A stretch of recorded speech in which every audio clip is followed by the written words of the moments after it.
Students, আজকে আমি তোমাদের অ্যারোমেটিক নিউক্লিওফিলিক সাবস্টিটিউশন রিঅ্যাকশন পড়াবো।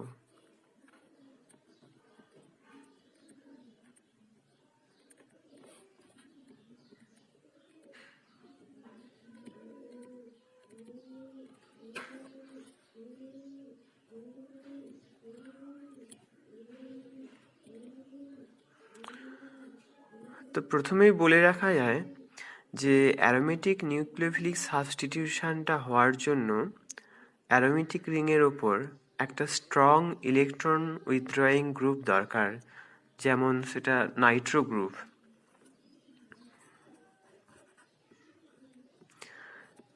In order to nucleophilic substitution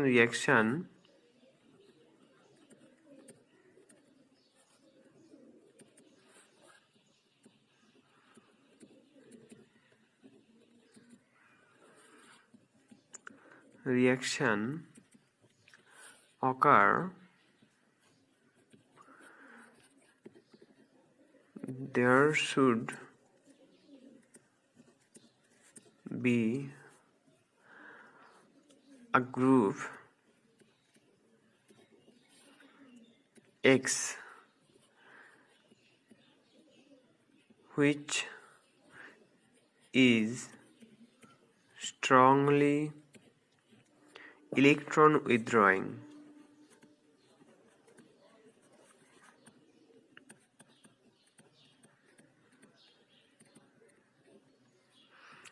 For example, Nitro group, যেমন তোমার নাইট্রোবেনজিন। তো নিউক্লিওফিলিক সাবস্টিটিউশন হওয়ার জন্য এই টাইপের একটা স্ট্রং ইলেকট্রন উইথড্রয়িং গ্রুপ থাকা দরকার, ঠিক আছে? তো কেমনভাবে নিউক্লিওফিলিক সাবস্টিটিউশন রিঅ্যাকশনগুলো হয় দেখাচ্ছি।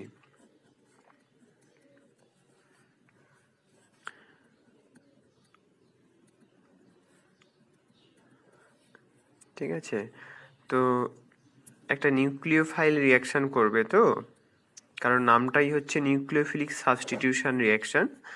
একটা নিউক্লিওফাইল রিঅ্যাকশন করবে।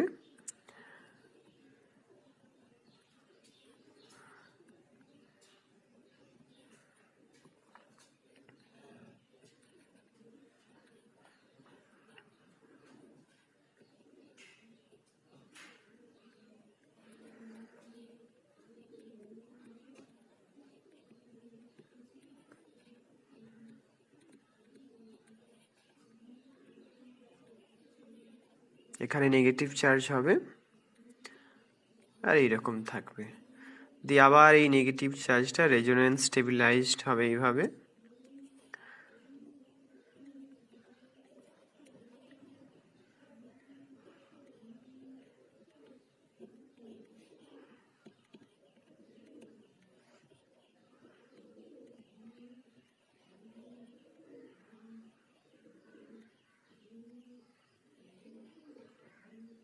তো এইভাবে রেজোনেন্স স্টেবিলাইজেশনটা কন্টিনিউ হতে থাকবে।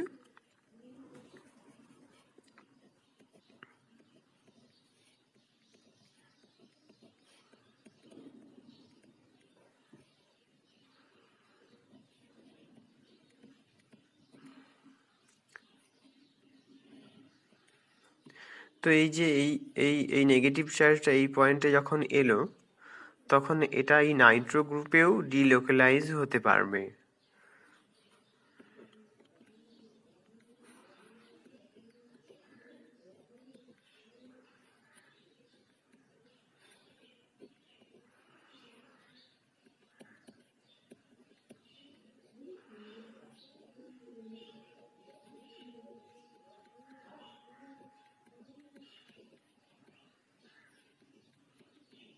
এভাবে ডিলোকালাইজ হয়ে যাবে, ঠিক আছে?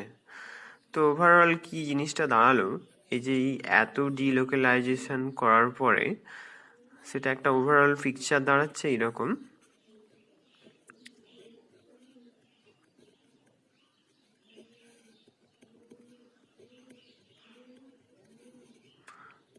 ওই নেগেটিভ চার্জটা পুরোটা জুড়ে বিস্তীর্ণ রয়েছে, আর এখানে একটা নাইট্রো গ্রুপ রয়েছে। তো এবার এখান থেকে একটা হাইড্রাইড রিলিজ হবে। এই মাইনাস সাইনটা আমি দিলাম রিলিজের জন্য, রিলিজ বোঝানোর জন্য। যখন প্লাস সাইন দেব তখন হচ্ছে অ্যাড করা বোঝাবে। একটা হাইড্রাইড রিলিজ হলে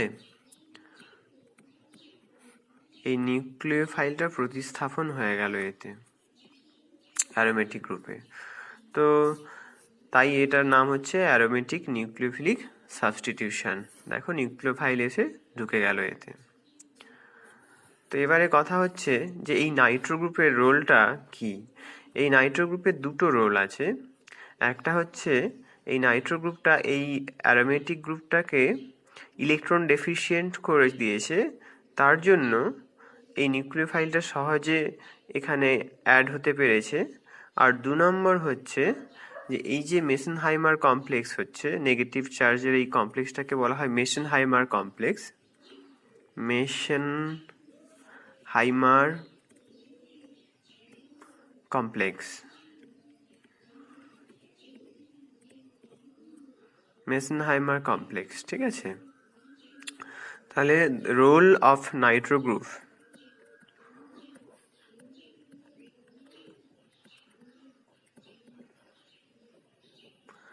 এক নম্বর হচ্ছে it makes the aromatic group electron deficient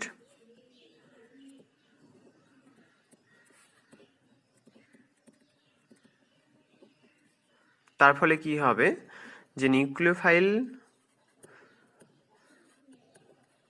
attack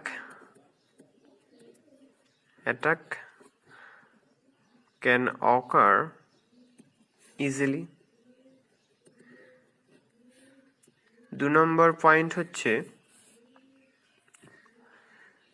যে it stabilizes the Mesenheimer complex।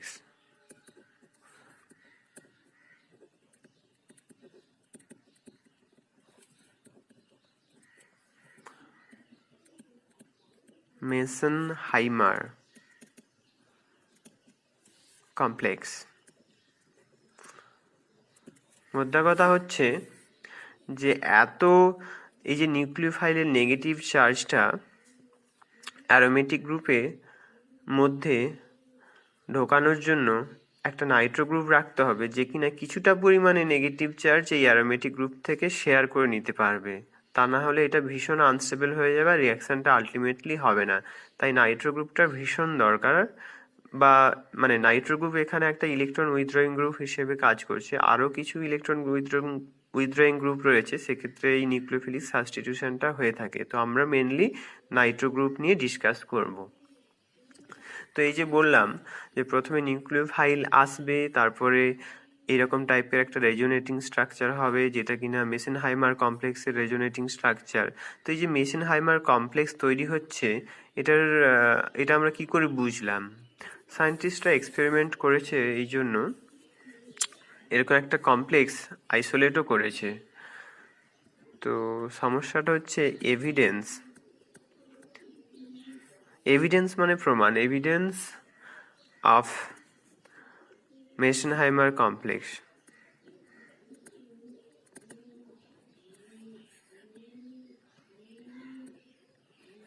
সেই এভিডেন্সটা কি?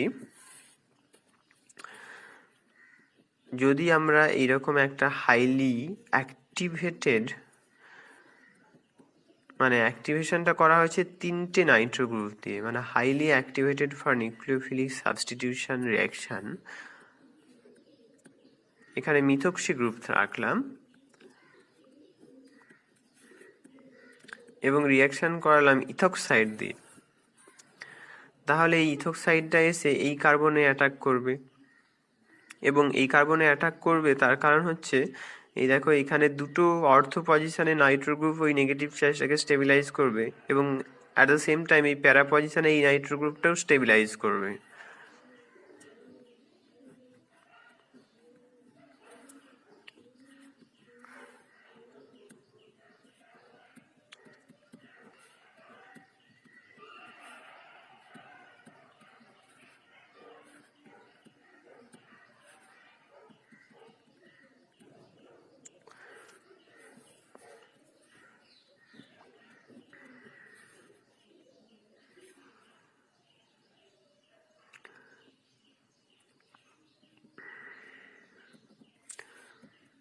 এক্ষেত্রে তোমার মিথক্সি আর ইথোক্সাইড দিয়েছি, তো এবারে মিথক্সিটাকে রিলিজ করে দাও, মাইনাস MEO মাইনাস। ওকে,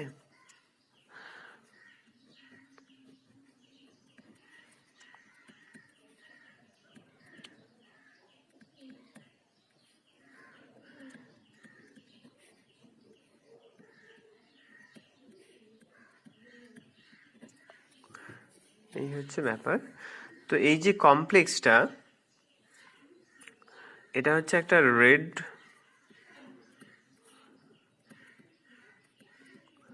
রেড কালার্ড কমপ্লেক্স, যেটা কিনা আইসোলেট করা হয়েছে রিঅ্যাকশন মিক্সচার থেকে।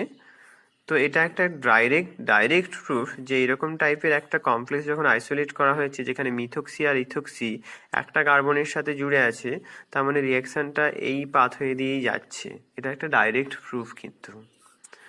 তো যদি এটা তোমার A হয়, এটা B হয়ে থাকে, তাহলে তুমি এতে HCl ঢেলে দিলে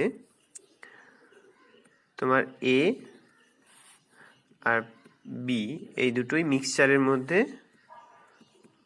ফিরে পাওয়া যায়। ঠিক আছে, এবার রিঅ্যাকশনটা তুমি যে কোনো দিক থেকে স্টার্ট করতে পারো, আইদার এখান থেকে স্টার্ট করতে পারো বা এখান থেকে স্টার্ট করে ইথোক্সাইড দিতে পারো, এখান থেকে স্টার্ট করে মিথক্সাইড দিলে এখানে চলে আসবে, আবার এখান থেকে স্টার্ট করে ইথোক্সাইড দিলে এখানে চলে আসবে। তো দুই দিক থেকে রিঅ্যাকশনটা স্টার্ট করা যেতে পারে। এটা হচ্ছে তোমার মেসেনহাইমার কমপ্লেক্স যে তৈরি হয় অ্যারোমেটিক নিউক্লিওফিলিক সাবস্টিটিউশনে, তার ডাইরেক্ট এভিডেন্স। তো এবারে কি হয়েছে, এই যে মেকানিজমে তোমরা দেখলে এই হাইড্রাইডটা বেরোচ্ছে, এটা একটা ভীষণ স্লো প্রসেস। তার কারণ এই হাইড্রাইডটা ভীষণই হাইলি এনার্জেটিক। এই হাইলি এনার্জেটিক হওয়ার জন্য ওকে সহজে এইখান থেকে কিক আউট করে বের করা যায় না। তার জন্য কিছু উপায় বের করতে হবে আমাদের, যে কিভাবে সহজে না বের করতে পারলে তো রিঅ্যাকশনটা হবে না ঠিকঠাক করে।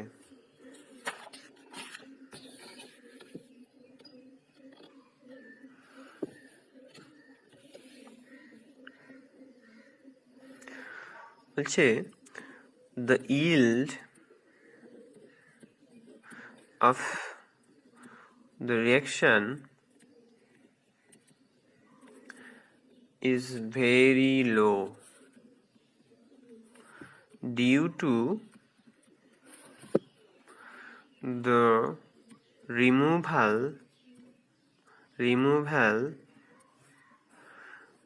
of highly energetic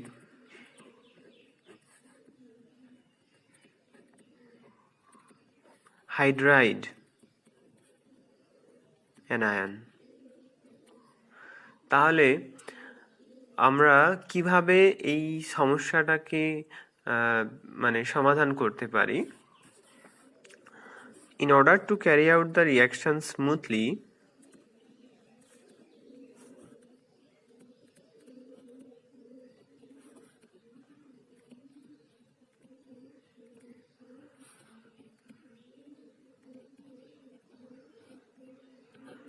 আমাদের দুটো রাস্তা আছে। এক নম্বর রাস্তাটা হচ্ছে carry out the reaction in presence of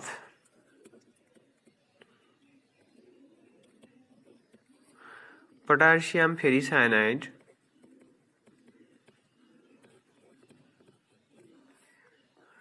which removes hydride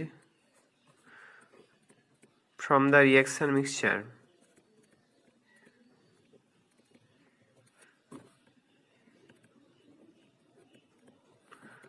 by producing hydrogen gas. এই হাইড্রোজেন গ্যাসটা তৈরি হবে যদি তুমি রিয়াকশন মিক্সচারে পটাশিয়াম ফেরোসায়ানাইড অ্যাড করে রাখো, তাহলে হাইড্রাইড ওর সাথে রিয়াকশন করে যাবে এবং রিয়াকশন করে হাইড্রোজেন তৈরি হবে, যেটা কিনা রিয়াকশন ভেসেল থেকে বেরিয়ে যাবে সহজেই। তো এইভাবে এই সমস্যাটাকে সমাধান করা যেতে পারে যে হাইলি এনার্জেটিক হাইড্রাইড অ্যানায়ন তৈরি হবে এবং সেটাকে রিমুভ করা গেল।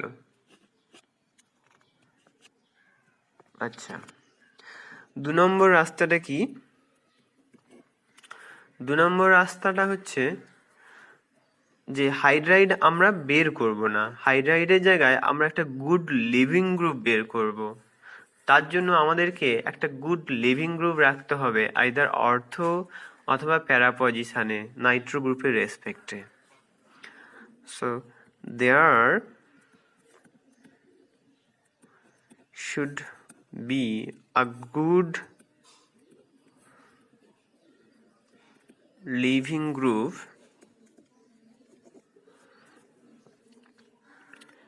at the ortho or para position with respect to Nitro group. তাহলে কি হবে, এক্ষেত্রে আর হাইড্রাইড বেরোবে না, ওই গুড লিভিং গ্রুপটা বেরোবে। একটা গুড লিভিং গ্রুপ মানে হচ্ছে একটা কিছু যে কিনা নেগেটিভ চার্জকে খুব সুন্দরভাবে স্টেবিলাইজ করে রাখতে পারবে। তো সেরকম একটা গুড লিভিং গ্রুপ হচ্ছে ক্লোরাইড। কিরকম ভাবে, ধরো এই তো আমাদের নাইট্রো গ্রুপ আছে, এর অর্থ পজিশনে যদি একটা ক্লোরিন রাখা হয় এবং আমি রিয়াকশানটা করব, মানে নিউক্লিওফিলিক সাবস্টিটিউশনটা করব হাইড্রাইড দিয়ে, হাইড্রোক্সাইড। এক্ষেত্রে হাইড্রোক্সাইড একটা নিউক্লিওফাইল, ঠিক আছে? তো হাইড্রোক্সাইড যখন দিয়ে রিয়াকশানটা করব, সে কিনা এই ক্লোরিনের অ্যাটাচড কার্বনে অ্যাটাক করবে এবং এই নাইট্রো গ্রুপটা অর্থ পজিশনে আছে, কোনো সমস্যাই নেই, এটা ওই নেগেটিভ চার্জটাকে স্টেবিলাইজও করতে পারবে এবং রিয়াকশনের প্রোডাক্টটা হবে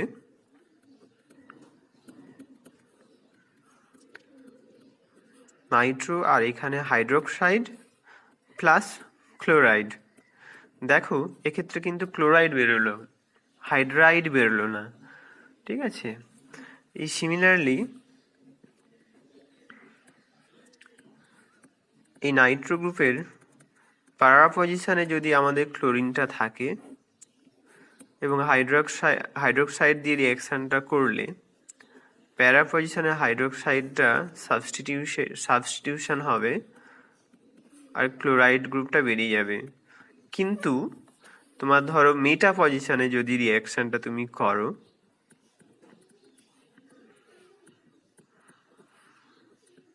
লেটসে তোমার মেটা পজিশনে ক্লোরাইড আছে, হাইড্রোক্সাইড দিয়ে রিয়াকশান করছো, এই হাইড্রোক্সাইডটা ক্লোরিনের এখানে যদি রিয়াকশান করে ক্লোরিন অ্যাটাচড কার্বনে, তাহলে এই নাইট্রো গ্রুপটা কিন্তু এই নেগেটিভ চার্জটাকে স্টেবিলাইজ করতে পারবে না। তার কারণ নেগেটিভ চার্জটা ওখানে স্টেবিলাইজ করতে পারবে না, তার কারণ হচ্ছে নেগেটিভ চার্জটা কখনোই এই কার্বনের উপর আসছে না, নাইট্রো গ্রুপ তাই স্টেবিলাইজ করতে পারবে না, ঠিক আছে?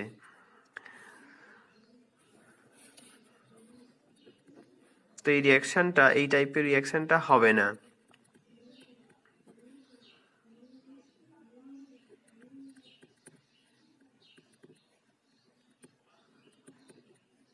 বুঝলে? তো আমার মনে হয় এই রেজোনেটিং স্ট্রাকচারটা আমার দেখানোর প্রয়োজন নেই যে কেমনভাবে এই নাইট্রো গ্রুপটা নেগেটিভ চার্জকে স্টেবিলাইজ করে। আমার মনে হয় তোমরা এটা অলরেডি রেজোনেটিং স্ট্রাকচার ড্র করলেই সেটা বুঝতে পারবে যে নেগেটিভ চার্জটা কখনো এই কার্বনটার উপর আসবে না হাইড্রোক্সাইড অ্যাড করার পর। ঠিক আছে। তো আমি ওই রেজোনেটিং স্ট্রাকচারগুলো অর্থ আর প্যারা এই দুটোর ক্ষেত্রে দেখিয়ে দিই।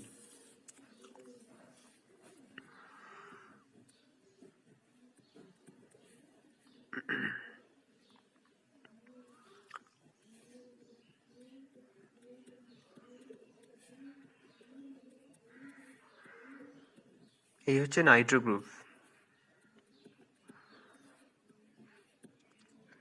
এক্ষেত্রে তোমার প্যারাক্লোরো নিলাম, হাইড্রোক্সাইড এইখানে অ্যাটাক করলো, এইখানে অ্যাটাক করে এইভাবে ঘুরে দেখো এই কার্বনে চলে এলো।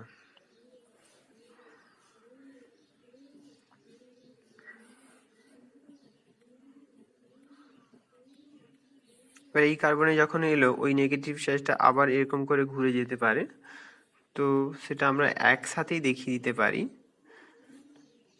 এই তো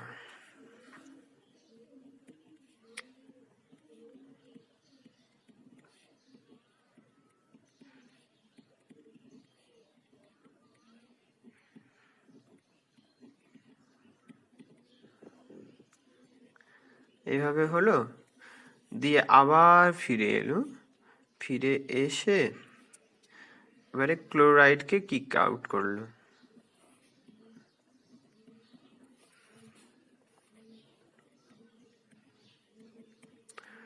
তো আলটিমেটলি আমাদের সাবস্টিটিউশন রিয়াকশনটা হয়ে গেল। ঠিক আছে। তো সিমিলারলি অর্থ পজিশনের ক্ষেত্রে কেমন হবে দেখো।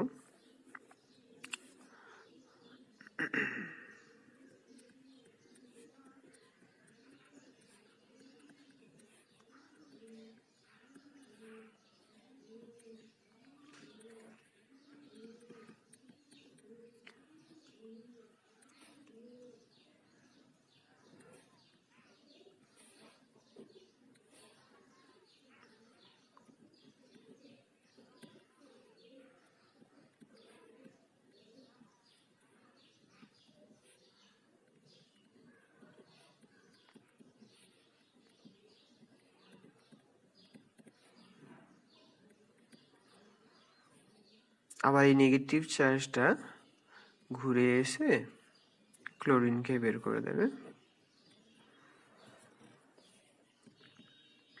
ক্লোরাইড বেরিয়ে গেল।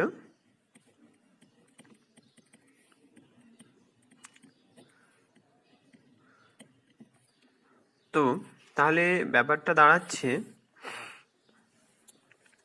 ক্লোরাইড একটা গুড লিভিং গ্রুপ, ঠিক আছে, মানে বেটার লিভিং গ্রুপ দেন হাইড্রাইড।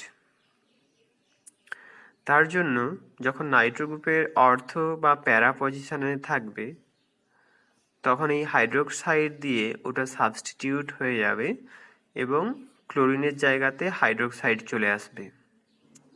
কিন্তু ওই ক্লোরিনটা যদি নাইট্রোর মেটা পজিশনে থাকে এই কম্পাউন্ডটা, তাহলে কিন্তু হাইড্রোক্সাইড দিয়ে ওই রিয়াকশানটা হবে না।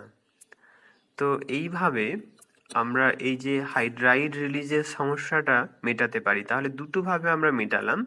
প্রথম হচ্ছে পটাশিয়াম ফেরিসায়ানাইড অ্যাড করে দিলাম, যেটা কিনা রিয়াকশান থেকে যখনই হাইড্রাইড তৈরি হলো তখনই ওটাকে অক্সিডাইজ করে হাইড্রোজেন গ্যাস হিসেবে রিয়াকশান থেকে বের করে দিল। আরেকটা হচ্ছে হাইড্রাইড বেরোবে না এমন একটা রাস্তা তৈরি করে নিলাম, এক্ষেত্রে আমরা ক্লোরাইড বের করব। ক্লোরাইডটা হচ্ছে একটা গুড লিভিং গ্রুপ। এবারে একটা আমরা কম্প্যারিজন করব যে নিউক্লিওফিলিক সাবস্টিটিউশন রিয়াকশন কম্প্যারিজন হচ্ছে অ্যারোমেটিক গ্রুপে কেমনভাবে হচ্ছে আর অ্যালিফেটিক গ্রুপের সাথে অ্যালিফেটিক গুলোর সাথে কেমনভাবে হচ্ছে।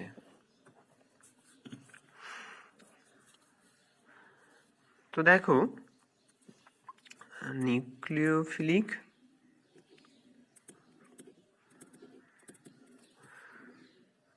সাবস্টিটিউশন, হ্যাঁ, টপিকটা হচ্ছে অ্যারোমেটিক ভার্সাস অ্যালিফ্যাটিক। তো এবারে একটা খুব ইন্টারেস্টিং জিনিস যেটা হচ্ছে ইন অ্যালিফ্যাটিক হ্যালাইড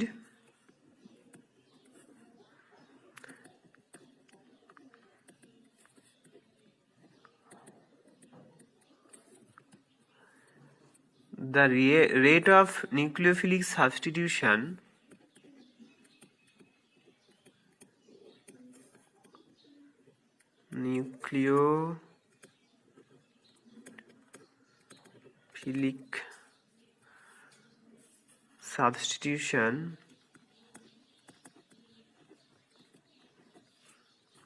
কেমন অর্ডার ফলো করে?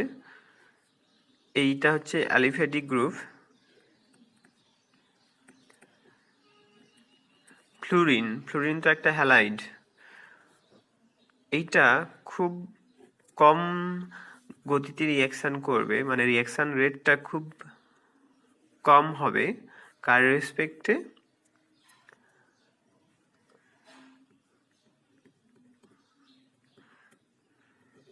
ক্লোরাইডের রেসপেক্টে, ক্লোরিন অ্যাটাচ থাকবে যখন। কিন্তু but the rate is reversed in case of aromatic halides, মানে সেক্ষেত্রে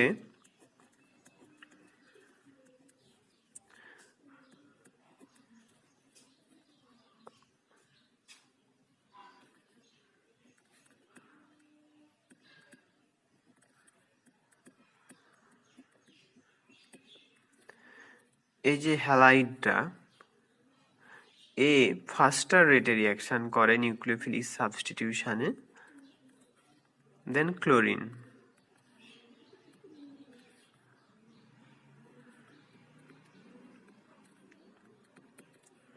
বুঝতে পারলে?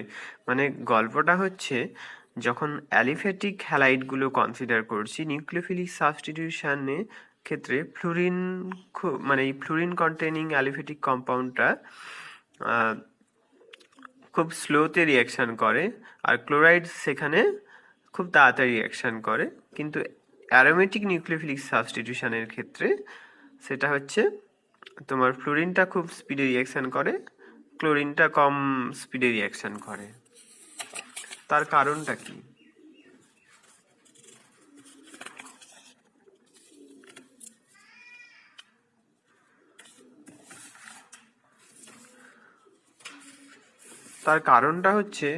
তার কারণটা বোঝার জন্য আমাদেরকে একটু মেকানিজমটা দেখতে হবে। যেমন ধরো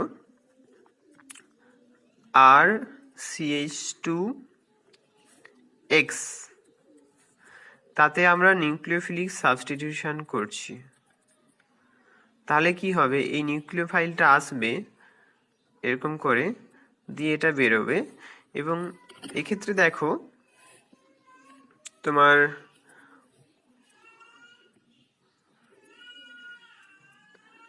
RCH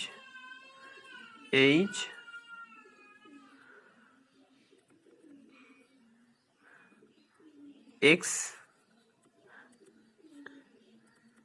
তুমি যদি SN2 রিয়াকশন কনসিডার করো, ঠিক আছে, তাহলে এটা হচ্ছে ডেল্টা মাইনাস, এটা ডেল্টা মাইনাস, এটা একটা ট্রানজিশন স্টেট। তো এটাই হচ্ছে রেট ডিটারমাইনিং স্টেপ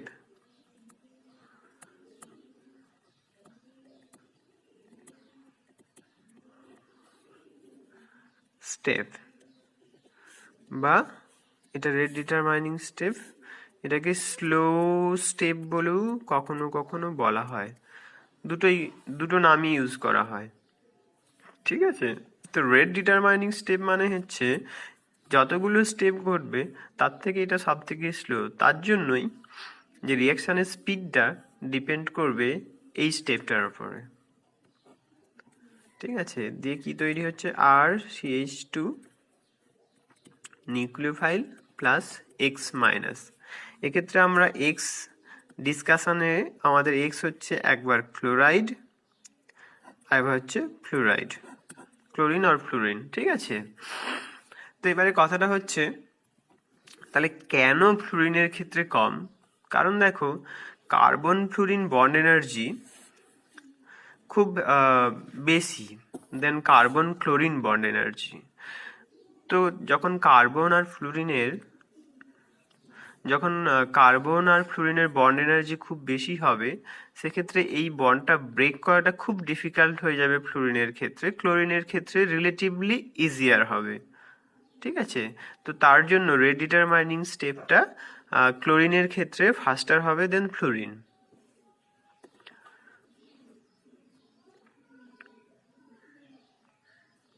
তাহলে এক্ষেত্রে আমাদেরকে কি নোট করতে হবে, যে বন্ড এনার্জি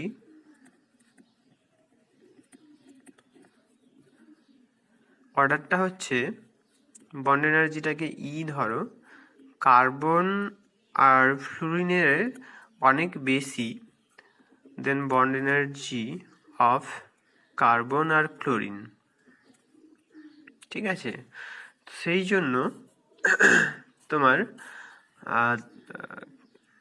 এই স্টেপটা ফ্লুরিনের ক্ষেত্রে স্লো হবে। এবারে ধরো তোমার অ্যারোমেটিক হ্যালাইডের ক্ষেত্রে কি হচ্ছে। অ্যারোমেটিক হ্যালাইডের ক্ষেত্রে তো রিয়াকশন মেকানিজমটা এখনই দেখলে। তো সেটা হচ্ছে, এই হচ্ছে ক্লোরিন,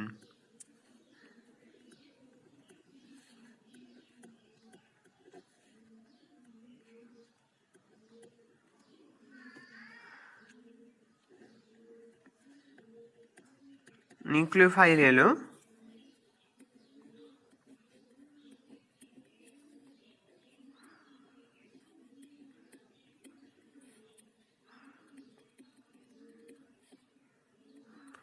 এই নেগেটিভ চার্জটা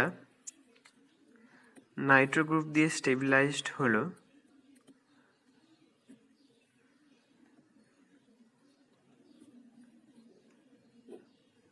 তারপরে ক্লোরাইড বেরোলো।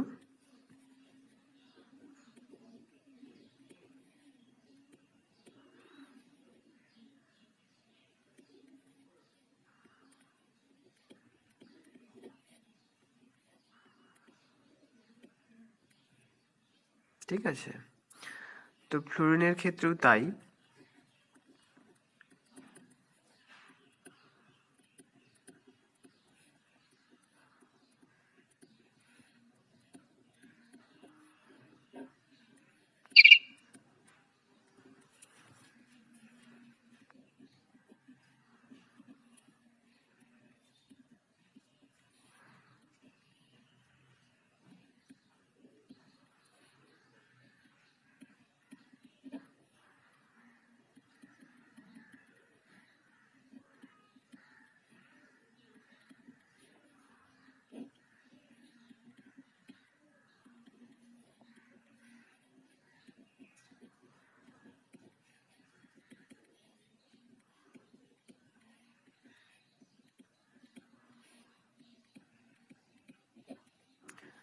তো এক্ষেত্রে রেট ডিটারমাইনিং স্টেপটা হচ্ছে এই স্টেপটা।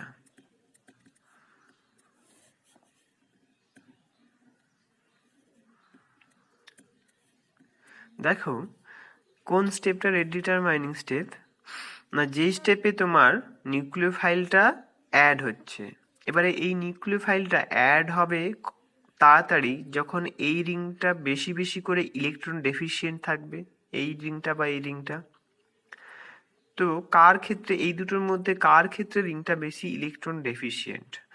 যেহেতু এই ফ্লুরিন মাচ মোর ইলেকট্রোনেগেটিভ দেন ক্লোরিন, তার মানে এ অ্যারোমেটিক সিস্টেমটা থেকে ইলেকট্রন উইথড্র করে রাখবে এবং এই রিংটা বেশি ইলেকট্রন ডেফিসিয়েন্ট হবে rather than chlorine containing aromatic ring.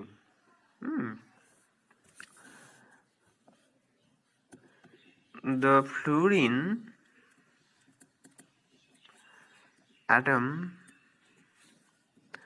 makes the aromatic ring more electron deficient than chlorine. show the nucleophilic attack to the aromatic ring will be easier in case of fluorine.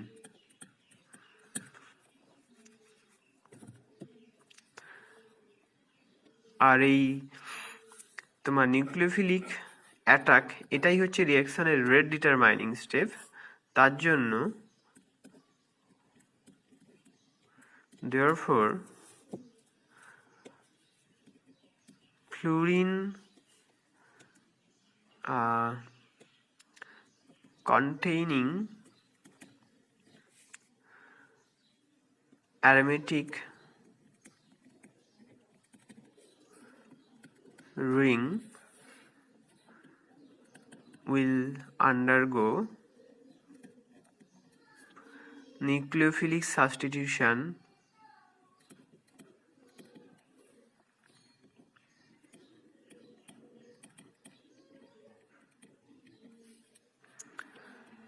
with a faster rate than